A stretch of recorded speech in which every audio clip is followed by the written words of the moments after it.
Well, good morning, everyone. I woke up this morning and woke up with this word so heavy in my heart. It's just flooding my spirit, my soul, my thoughts this morning. And that word is love. And the interesting thing about it is this um,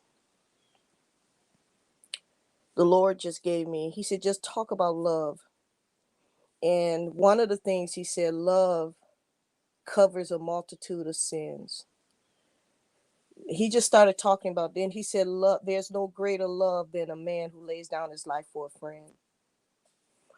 And then he said to me, he says, for I so love this world that I gave my only begotten son.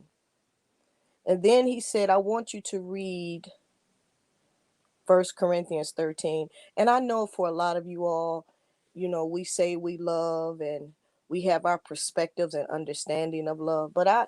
But for some reason, even in this time and in this season, I don't see it.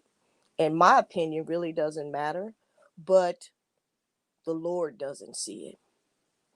We show our love by saying, we show our love by putting our thumbs down on people. We show our love by um, forcing people to like what we like. We show our love by, if they agree with us, then we love them. We show our love by so many things, but it's always conditional.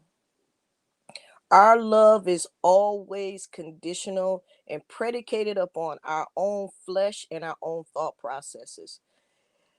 What makes this world and believers and people so unique is that we're all so created, so different. We're all so different in every form and manifestation and the way that we are and how we move and how we think. But in this time and season, I my heart breaks and it's not even about my heart because listen, a lot of this stuff doesn't affect me in the way that it affects other people. And other things that affect me don't affect other people. But what I've learned in this season is that I love this one particular scripture. He says, he who's been forgiven much forgives a whole lot or loves a lot. And we tend to forget that. We think we show our love for loving God is by forcing people who don't love him to follow what we do. And so I'm just going to read this particular scripture, First Chronicles, I'm sorry, First Corinthians 13. And the funny thing about it is if I look at the life of Christ, look at the life of Jesus, and Jesus never had a lot of people rocking with him, only when they wanted something. So if they needed healing, they followed him. If they needed to be fed, they followed him. If they needed a manifestation of demons cast out, they followed him. But when he began to say, follow my word, believe my word, people didn't want to do it. They had a problem with it. And even as today, we see, we believe by our works that produces love, but it doesn't. It not in the sense of what we think it is. Love is action, but love covers a multitude of sins. So what we do, we put our fingers on their sins and we say, you love our God. Our God says this. But what if I don't love your God? What if I don't even know your God? What if I don't even like your God? And what you're doing and how you're presenting him does not make me want to be a part of him. So are we just as guilty? Are we just the same? Y'all feel what I'm saying? So I'm gonna read this scripture and then I'm gonna get off here. I'm just gonna do what he said. First Corinthians 13 and 1. If I were to speak with elegance in earth's many languages and in the heavenly tongues of angels, yet I didn't express myself with love, my words would be reduced to the hollow sound of nothing more than a clanging cymbal. Is that us? I just want us to think these are questions.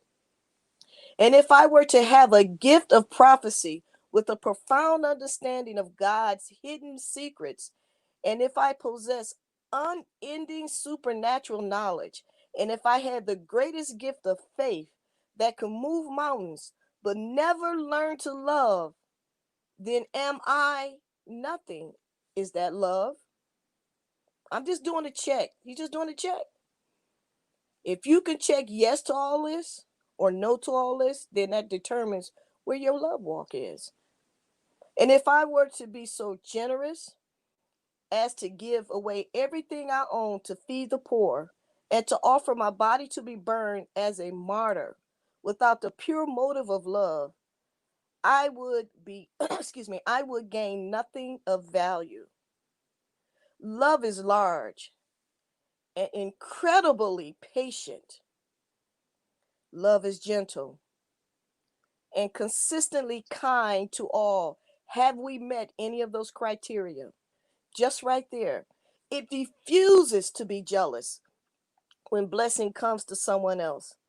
Love does not brag about one's achievements, nor inflate its own importance.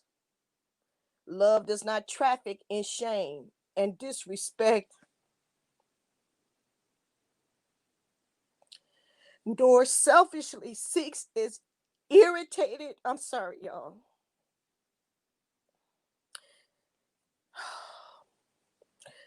Love does not brag about one's achievement, nor inflates its own importance.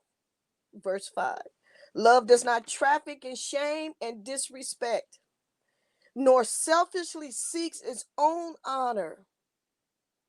Love is not easily irritated or quick to take offense. Love joyfully celebrates honestly and finds no delight in what is wrong. Love is a safe place of shelter. Have we created that safe place of shelter? Have we created that space? If it never stopped believing the best for others, love never takes failure as a defeat, for it never gives up. Love never stops loving. It extends beyond the gift of prophecy, which eventually fades away. It is more enduring than tongues, which will one day fall silent. Love remains long after words of knowledge are forgotten. Our present knowledge, our prophecies are but partial. But when love's perfection arrives, the partial will fade away. When I was a child, I spoke about childish matters, for I saw things like a child and reasoned like a child. But the day came when I matured and I set aside my childish ways. For now we see but a faint reflection of riddles and mysteries as though reflected in a mirror. But one day we will see face to face. My understanding is uncompleted now. But one day I will understand everything just as everything about me has been fully understood. Until then, my brothers and my sisters, no matter what color you are, no matter what sex you are, no matter what sex you like, no matter what culture and race, there are three things that remain: faith, hope, and love. Yet love surpasses them all. So, above all else, let love be the beautiful prize for which you run. We have to get back to loving each other unconditionally. We say we love each other, but I have not seen it. Love is patient. Love is kind. Love says, I don't understand how you think or what you're thinking, but let me listen. Let us reason. Let me grasp it. And then I can tell you how I think. We don't have that. Everybody's praying for everything. Let Donald Trump not win. Let somebody else win. Let all the abortion and all this. Listen, this word just said, out of all that we do, out of all the faith, hope, and love, let love be the prize. Let's learn to love each other. God bless.